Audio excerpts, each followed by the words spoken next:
Ну что, я думаю, что, наверное, мы нашим гостям тоже слово предоставим. И я думаю, что мы, наверное, предоставим слово Гаврилу Павловичу Парахину, руководителю партии ЛДП. Вставать или можно сидеть? Ну, я думаю, что... Сидя. Спасибо. Ну, я надеюсь, что все будет по-честному. Я думаю, что все-таки защита от вас должна быть 100%. Да? Мы надеемся, что при любом казусе, а сегодня вы видите, много партий участвует, да, и у каждого свои интересы. И многие улусы представляют где-то большее количество партий, да, где-то меньше. И, естественно, будет какие-то, я думаю, все равно интрижки. Будет серьезная работа, ответственная работа. Я понимаю, что к этой работе будут подключаться не только вы, да, а подключаться действительно все окружение и люди, которые относятся однозначно неравнодушно к тому, что будет дальше. Потому что будущее нашей республики сегодня и от вас тоже будет зависеть. Потому что как пройдут выборы, насколько они будут легитимные, насколько они будут правильными с точки зрения юридической и демократические и так далее, то надеюсь, что все будет на оценку отлично, и пусть победит сильнейший, и эта победа для сильнейших. И тех партий, которые попадут в парламент и городскую думу, то они как бы должны выполнить те наказы наших избирателей, наших жителей, чтобы республика после сегодня, тем более вчерашних событий с Владимиром Владимировичем Путиным, да, есть все шансы, чтобы процветать дальше. Главное, чтобы была сложенная нормальная команда во главе с нашим новым руководителем, если будет новый, останется тот же, и совсем новым парламентом, обновившимся, если это будет так, и городской думой. Ну, естественно, и районные советы. Так что желаю всем удачи, дай Бог, чтобы все было правильно и по-честному. Спасибо. Спасибо. Хорошо, слово Василию Анатольевичу. Добрый день, уважаемые члены Общественной палаты. Для меня большая радость уже, я сейчас посчитал, 5-й раз подписывать соглашение о наблюдениях на выборах. Еще будучи студентом юридического факультета, я участвовал в корпусе за чистые выборы, осуществлял наблюдения, был членом УИК с правом совещательного голоса в разные работал. Сейчас мы сами сформировали от нашей партии «Голос наблюдателей», экзит-пул.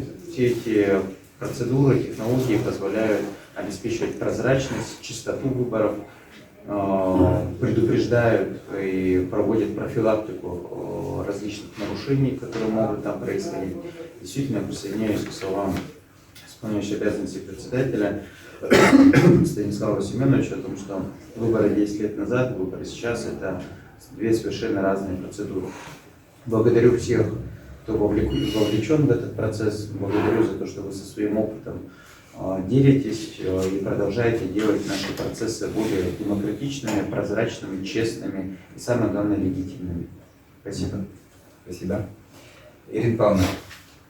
Пару слов я могу добавить, конечно, все, что здесь сказано, это правильно. Я единственное не соглашусь с вами, что вы вне политики, как вы сказали, да? Вы как раз самые-самые, что ни на есть, на передовом поле именно политических процессов, да? И благодаря вам вы прикладываете достаточно приличные силы, будем так говорить, да, особенно на выборах в качестве вот именно в качестве общественного наблюдателя. Поэтому вы вместе с нами. Мы избираемся, а вы наблюдаете. Поэтому огромное спасибо Общественной палате, что вы участвуете во всем этом действии. Сегодня выборы, конечно, очень серьезные, выборы многоуровневые. Сегодня нашему избирателю приходится очень сложно, потому что выбирать приходится действительно из массы людей. Да? Мы иногда даже, и избиратели наши иногда даже не знают, за кого они голосуют. Но это уже не на выборах при голосовании, это уже как бы не наше дело, да? Как говорится. Поэтому я присоединяюсь к своим коллегам из социалистических партий, и поэтому, конечно, пожелаю нам очень тесной, очень плотной совместной работы.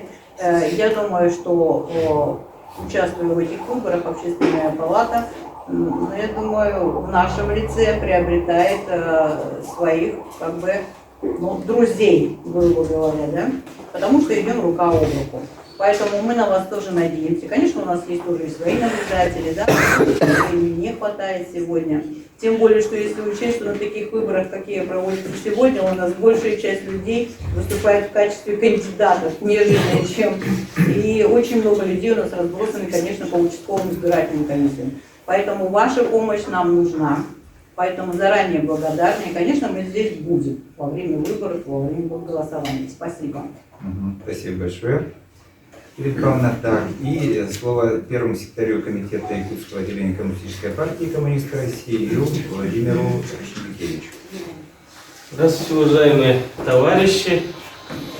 Действительно, очень интересные выборы, и как заметили, у нас множество общественников стали кандидатами благодаря Единой России. Поэтому я не думаю, что какие-то будут существенные нарушения избирательного законодательства. И в целом, я считаю, и ранее не было. Если бы были бы вещи нарушения у нас избирательной законодательства республики, у нас бы Амосов Петр со стороны КПРФ никогда бы не победил, да? Но по факту мы имеем коммуниста-одномандатника в Государственном Думе у нас победил. Поэтому я думаю, что это в результате честных выборов это произошло. Ну и, в принципе, конечно, мы не против подписать соглашение и сотрудничать Общественной палатой и вообще с общественниками, чтобы разъяснять действительно людям сам процесс. Хоть и мы живем сейчас в 21 веке, действительно люди не разбираются, большинство людей не разбираются, они думают, что и Ултумани, и городская дума одинаковые.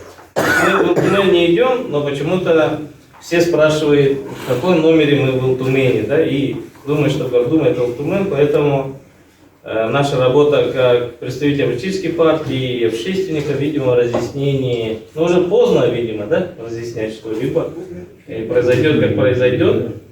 Но в целом, да, я настроен позитивно и считаю, что у нас выборы всегда проходили честно, потому что у нас очень сильные политические партии. Ну, в других регионах я не знаю, как это обстоит, но у нас «Справедливая Россия» очень сильно представлена юридической группой, КПРФ, ну все парламентские партии, да, ЛДПР, и что-либо там где-то как-то обмануть там не получится, банально. Но и как юрист, и как бывший сотрудник органов внутренних дел, я знаю, высокая уголовная ответственность предусмотрена по нарушениям избирательного законодательства. И есть факты привлечения членов избирательной комиссии к уголовной ответственности, поэтому, ну, слава богу, не в нашем регионе, а вообще в целом. И поэтому, думаю, все будет у нас хорошо и в позитивном ключе. Хорошо, спасибо большое. Мне бы хотелось в завершении выступления наших гостей сказать, что Общественная палата с марта месяца начала подготовку общественных наблюдателей. На сегодняшний момент нами обучено в очном режиме при посещении многих улусов порядка более 700 человек. Но кроме того, вот из этого кабинета мы проводим обучение общественных наблюдателей и в режиме онлайн. Вчера буквально проводилось обучение наблюдателей по городу Якутску. Это самый большой, получается, у нас пул наблюдателей, здесь более 300 наблюдателей получается. И мы столкнулись с тем, что, выезжая в улусы особенно, представители многих партий и администраций, с которыми мы работаем, предварительные и общественные советы, обращаются к нам с просьбой, могут ли представители других партий, не только выдвинутые общественными советами улусов, принять участие в обучении. Да, мы всегда открыты, мы всегда приглашали. И вот я просто сам точно знаю, что коммунисты в Нюрбе у меня принимали участие в обучении. У Елены Павловны где кто принимали участие? В Горном я обучала. Прямо партийцы приходили и учились. В Алдане мы обучали с Альбиной Прокофьевной, тоже приходили представители других партий. Если мы все будем одинаково иметь одинаковый подход к избирательному процессу, то и нарушений не будет. Поэтому мы всегда, в принципе, открыты для этого. Мы и предлагали, и говорили, значит, Общественной палате при их приезде сюда к нам, что мы готовы готовить общественных наблюдателей, ну и в том числе наблюдателей, в том числе и чтобы все как бы были подготовлены и были все с одной единой законодательной базой.